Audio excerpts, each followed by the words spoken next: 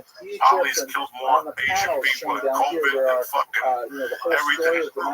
And at the very top is a depiction of David killing the lion Polly's gonna walk around to save the cliffside. lamb. Ridiculous, you know what I'm saying? The book of Samuel, With his and obviously fucking the Polly, I imagery want you is walking that around Moses, cliffside with a garbage bag, a fucking sweeper, goes out and faces and a down big dick tremendous and like threat. an army The medal, lion in this case saves the 2 lamb. Marine medals Jews at stapled Damascus. on your So it's a chest like an dramatic animal. moment, Siempre probably fui, the you know what I'm high saying? point of What's his it, what is it? career Sempre as a philanthropist Semper and Fi, as fui, whatever the fuck, I don't know. Jewish I affairs. didn't take French class that year. In the interest of time, I'm going to have to skip. What do we got next week, mate, besides the Another hospital? major effort Like, look was at the in shape of you. Russia. Well, if I survive, I'll be at St. Mark's Comic Book Sunday at 7:30 for the competition. Okay, tell them about this competition so people show up. If you're going to support this, if you're going to support Lisa Ann, this is the night you need. Sunday, what time? 27 at 7:30. I will be in Bulgaria with my assistant. I'm going to take her down there and give her a little stab. And, you know what I'm saying? And that's how I will be. I don't know where I'll be. Maybe I'll go up there and cheer you on. But if you're in Manhattan, please stop in and cheer Leon at the Manhattan. St. Mark's Comic. The St. Mark's Comic. St. Mark's, where's the address? It's on St. Mark's Place. St. Mark's. Picture of the Pale of Settlement. It's St. Mark's Comic Club. It's on St. Mark's St. Place. Mark's Comedy Club, St. Mark's Place, 7:30 show. Go out there, make Lee win this thing. Walk there, jump up and down. Lee's gonna have some new material. No baby material. We're getting rid of that. No kids. He's coming out with some new. He's coming out with some new fire this week. Fucking Jew, everything. Fucking cars. And Yahoo's mistress. He don't give a fuck, Jack. Anyway, I love you, cocksuckers. Have a great week. I got no dates. I got nothing. I'm still recovering. I got no date. I don't even know I am ordering steak. Look at this. I love you guys. Happy birthday, Lee. Look at, all right, Lee. Cocksuckers. Look at the shape of you. You get chocolate on the microphone. Jesus Christ almighty. Happy birthday, my brother. We love Leah. Whatever the economic all right, stay black. Have a good night. Montefiore went over there. He met with a lot of the officials. He actually met with some of the reformers, the Jewish reformers who were trying to create a vocational school system there. He was initially quite impressed. One of the things that he thought was extremely valuable for Jews